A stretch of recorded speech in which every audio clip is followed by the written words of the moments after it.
We're just hearing the vote now, and if you cut to the House of Commons, you should be able to hear the numbers of this extraordinary seismic rebellion. To the left, 126. So the ayes have it. The ayes have it. Unlock. I would say that looks like we're looking at a Tory rebellion in close to 90 Tory MPs. That is an extraordinary thing to happen. That's exceeding the size of the majority that Boris Johnson came to Parliament with. 56, remember, rebels was the record before this vote. It makes it extremely difficult to see what Boris Johnson does next, given the magnitude of the Omicron threat, which he's been talking about all day. He's been talking about it just now to Tory MPs behind the scenes, and talking there of a massive spike and unconscionable numbers in hospital if we don't act. Well, he has acted. He has got this through thanks to Labour MPs backing the measure, but he really is in a very difficult position if he wants to get any tougher.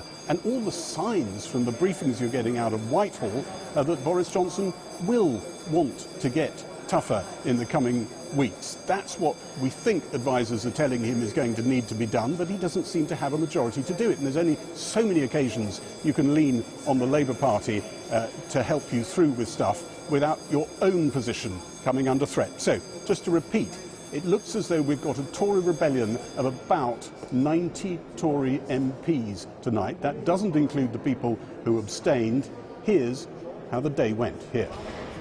The queue for boosters opposite Parliament mirrored round the country. Those now allowed a third vaccination, desperate to save their Christmas and avoid the huge spike in Omicron infections the government's now forecasting.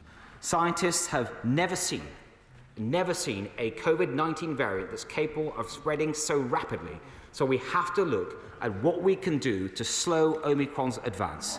New COVID checks for those wanting to go to nightclubs and some other gatherings was the government measure that crossed a line for many on its own side. Opponents dubbed these vaccination QR code checks vaccine passports. This is not a vaccine passport. It's really important to me as a point of principle that people have a range of different routes to show how they're eligible. The Health Secretary said a lateral flow test would be allowed as an alternative to proof of vaccination.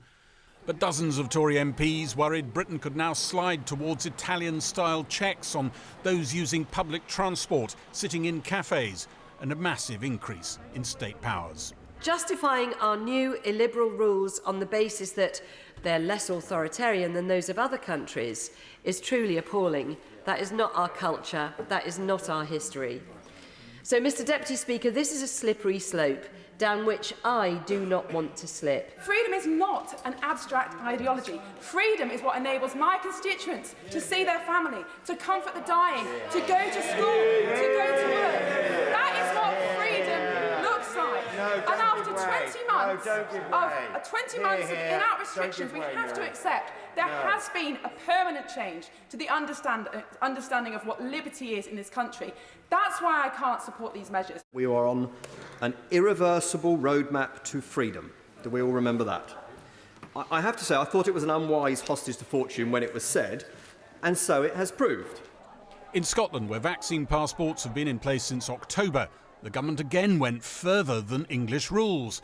The First Minister said Omicron called for much more radical public health messaging. Before and immediately after Christmas, please minimise your social mixing with other households as much as you can. Boris Johnson, in a letter to the whole of the NHS, called for the biggest, fastest vaccine drive in national history, even though I know that you are tired and weary.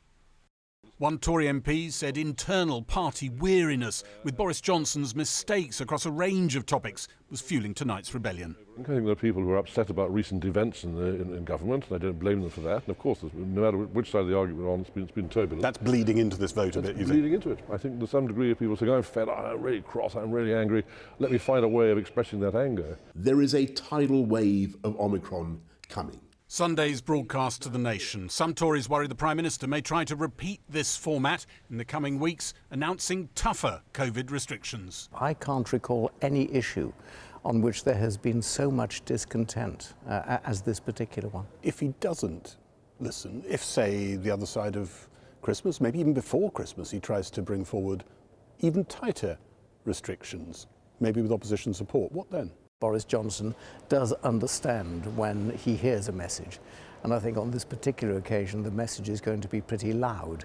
The Tories may be in disarray, but the public can rely on Labour to keep the country safe. Labour was loudly proclaiming that it was saving Boris Johnson's proposals tonight, knowing the political pain that brings the Prime Minister, and how difficult it makes it for him to lean on them again if he wants to bring in measures that match his rhetoric about the scale of the crisis.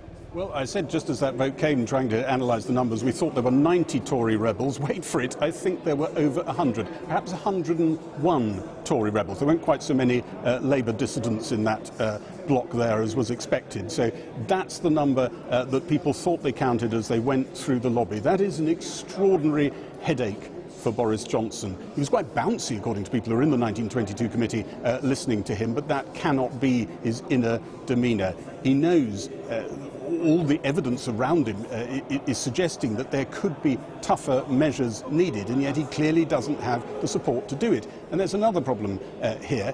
What happens if he wants to do something while Parliament isn't sitting? It's about to take its break.